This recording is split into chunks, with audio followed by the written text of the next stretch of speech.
જય સ્વામિનારાયણ। તારીખ 25/4/2024 ચૈત્રવદ બીજ ગુરુવાર સંવંત 1881 કાર્તિક સુદ 12 બુધવારના દિવસે ઉત્તર ભાદ્રપદ નક્ષત્ર હર્ષણ યોગ તારીખ 3/11/1824ના દિવસે પ્રાતઃકાળે પ્રથમ પ્રહરમાં વડતાલમાં શ્રી લક્ષ્મીનારાયણ વગેરે દેવોની મૂર્તિ પ્રતિષ્ઠા શ્રી હરિએ કરી। આ પ્રતિષ્ઠા વિધિના યજ્ઞ કાર્યમાં ઉમરેઠના વિપ્ર હરિભક્ત હરિભાઈ યજ્ઞના આચાર્ય પદે તથા પુરુષોત્તમભાઈ ઘેલાભાઈ તથા કૃપારામભાઈ વગેરે વિદ્વાન બ્રાહ્મણોને યજ્ઞ કાર્યમાં શ્રી હરિએ નિયુક્ત કર્યા હતા।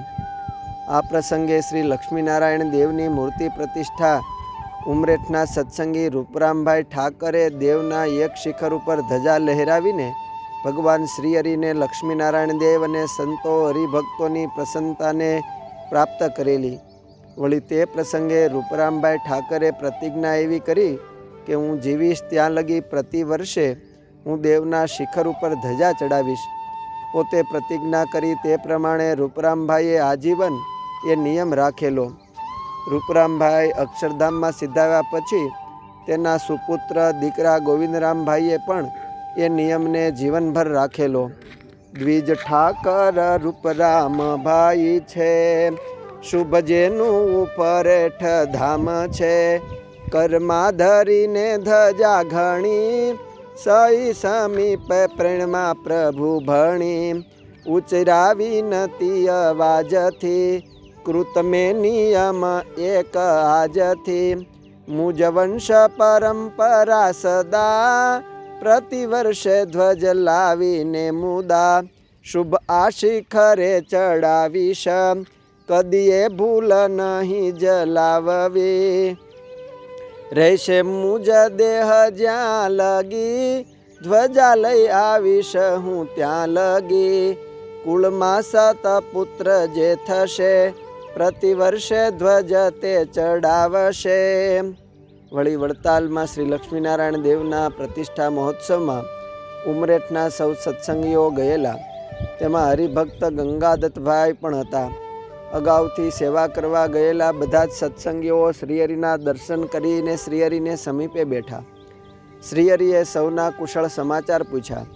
એ વખતે ગંગાદત્તભાઈને શ્રીહરિએ કહ્યું કે ગંગાદત્તભાઈ, તમારે ત્યાં સુવર્ણના આભૂષણોની કેવીક સગવડતા છે? ત્યારે તેણે કહ્યું કે મહારાજ, મારા ઘરમાં જે આભૂષણો છે તેની આપની જરૂરિયાત હોય તો અત્યારે જ હું લાવી આપું। શ્રીહરિએ જરૂર છે અને તે સમયસર મળી જાય તો દેવ સેવામાં ઉપયોગી થાય। દેવ સેવાનો મહિમા સમજનાર અને શ્રીહરિના વચનમાં અડગ વિશ્વાસુ ગંગાદત્તભાઈએ શ્રીહરિને કહ્યું તો ઘણું સારું મહારાજ, હું અત્યારે જ ઉમરેઠ જઈને ઘરેણાં લાવી દઉં છું। શ્રીહરિ કહે સારું, તમે આજે જ ઉમરેઠ જાઓ અને ઘરેણાં લઈને તુરત અહીં પાછા આવો। આમ શ્રીહરિની આજ્ઞાએ ગંગાદત્તભાઈ તરત જ ઉઠ્યા, ઘોડેસવાર થઈને ઉમરેઠ ગયા। પોતાના ઘેર જે આભૂષણો હતા તે લઈને તરત પાછા વડતાલ આવ્યા।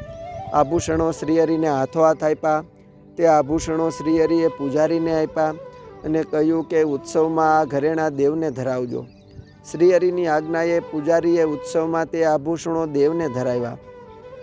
જ્યારે પ્રતિષ્ઠા ઉત્સવ પૂર્ણ થયો ત્યારે સૌ સત્સંગીઓ પોતપોતાને ઘેર જવા તૈયાર થયા।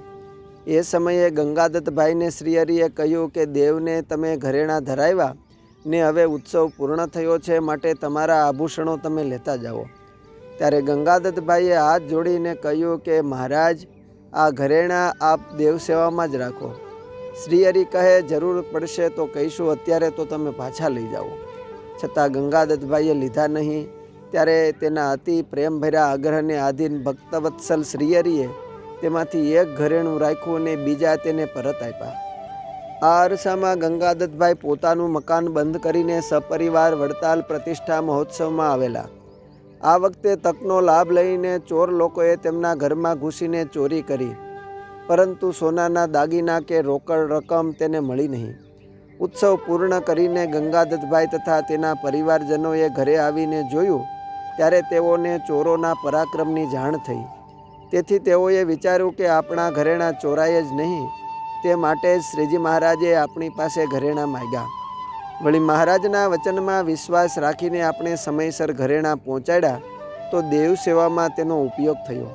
ઘરેણાં બચી ગયા અને શ્રીજી મહારાજ પણ પ્રસન્ન થયા.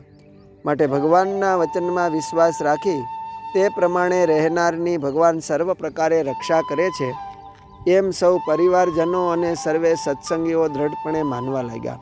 અસ્તુ. જય સ્વામિનારાયણ. શ્રી હરિલામૃત કળશ 8 વિશ્રામ 27 તથા ઉમરેઠમાં ભગવાન સ્વામિનારાયણમાંથી